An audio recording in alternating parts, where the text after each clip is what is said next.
Olá!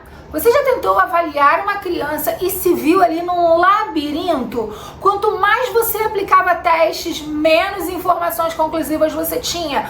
Quanto mais você observava aquela criança, mais você ficava na dúvida. Aí você corre para a supervisão, faz mais um curso. Isso já aconteceu com você?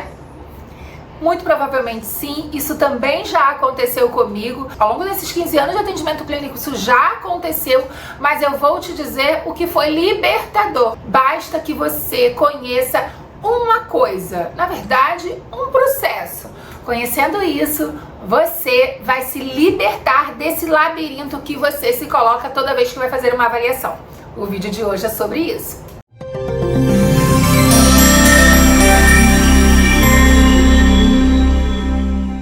Oi pessoal, você que está inscrito aqui na página e cada dia curte os vídeos que eu venho colocando aqui, que são sugestões de vocês, queria convidar você a convidar um colega. Chama um colega para vir ver também, porque assim a página cresce e muitos outros profissionais também têm o aprimoramento da sua prática clínica. Hoje eu quero falar do labirinto que é fazer uma avaliação sem conhecer processos. Eu estou falando dos processos cognitivos.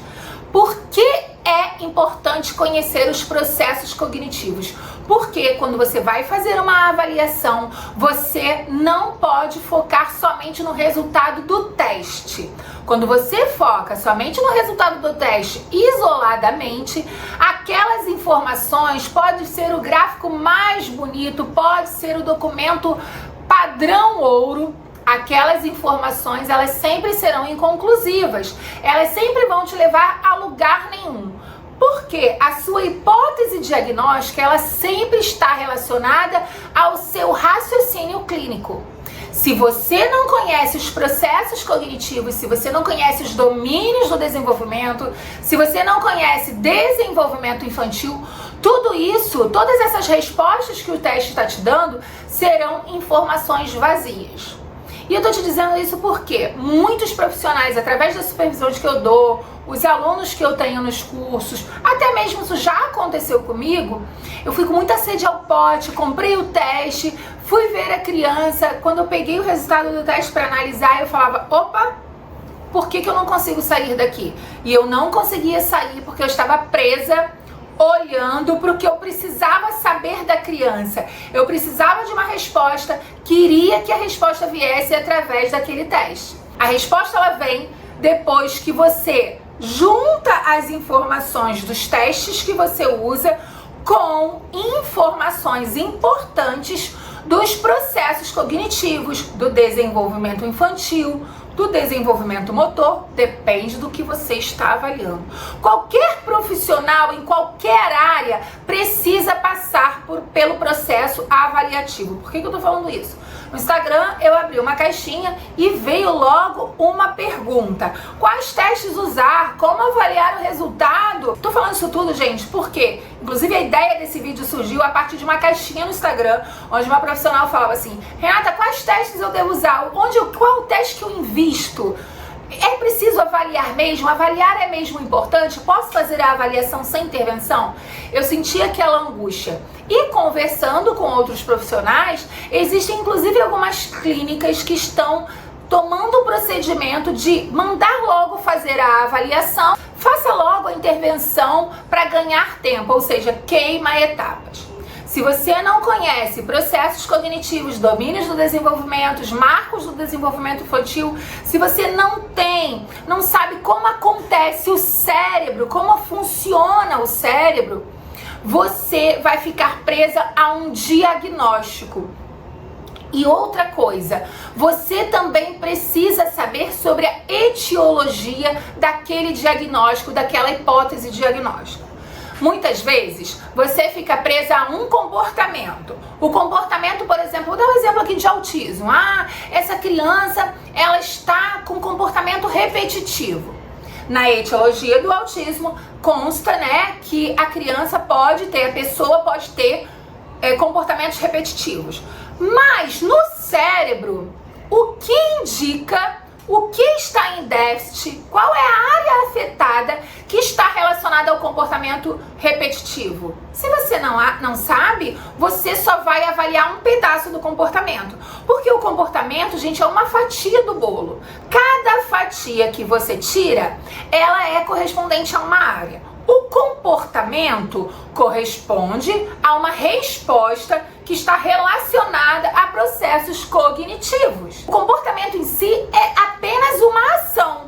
É uma ação-resposta. Então, quando você vê, por exemplo, o comportamento repetitivo, ele está relacionado a funções executivas, que é um processo cognitivo. Funções executivas, no caso do autismo, déficit na função, ou seja, disfunção executiva, que faz a pessoa ter dificuldade no seu planejamento, em elaborar variadas respostas, em variar.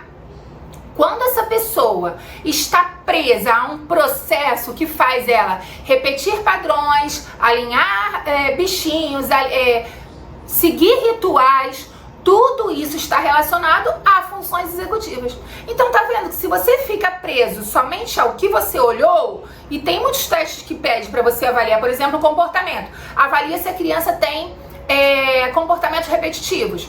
Mas se você não sabe que isso está relacionado a funções executivas, você vai ficar tentando tirar a criança dali, só que você está errando no processo, porque você não esteve atenta ao fato de que você precisa trabalhar a habilidade de funções executivas para poder ter o resultado. Então veja que não é só o resultado do teste, você precisa conhecer processos cognitivos. Aqui na página eu já fiz um vídeo sobre processos cognitivos, tem vídeo sobre processo cognitivo, tem vídeo sobre brincar, sobre variar o brincar, mas o mais importante, gente, é você pensar. Avaliar é costurar hipóteses. Essa costura de hipóteses, ela vem sempre juntando o seu raciocínio clínico que você observa da criança, o que você tentou fazer, tentativa e erro mesmo, você se ver atuando, porque muitas vezes a gente vai demais, sobe o nível da criança. Por trás disso, as informações do teste, o que é esperado para aquela idade, o que é esperado para aquela faixa etária. Às vezes não é a idade, mas naquela faixa etária, naquele período do desenvolvimento. Então você está vendo que você tem que aliar, né? Tem que integrar informações que você recebe, as quantitativas, todos aqueles dados que são importantes sim, mas você tem que traduzir isso, e isso só vai ser traduzido a partir do seu raciocínio clínico, a partir do momento que você conhece o processo. Então, gente, é fundamental conhecer o cérebro e também conhecer sobre os processos que acontecem nele, os domínios do desenvolvimento. Eu também fiz uma aula aqui onde eu indiquei o livro Neurociência e Educação. O próximo livro que eu vou fazer aqui indicando para vocês é um livro de neuropsicologia, porque é a área do cérebro que estuda todas essas fatias do bolo que eu venho falando pra você. E aqui também tem uma aula sobre neuropsicologia, porque a neuropsicologia é uma área de conhecimento, ela não é só uma área de atuação. Muitas pessoas também confundem isso. Então, gente, vocês já sabem, não dá para ter resultados da avaliação somente com resultados dos testes. É preciso integrar com o seu raciocínio clínico, e ele só vai acontecer quando você conhece os processos do cérebro, processo cognitivo, desenvolvimento. É preciso compreender sobre desenvolvimento. Você gostou desse vídeo? Curte aqui, deixa seu comentário e já sabe, convida alguém para se inscrever no canal. Tchauzinho!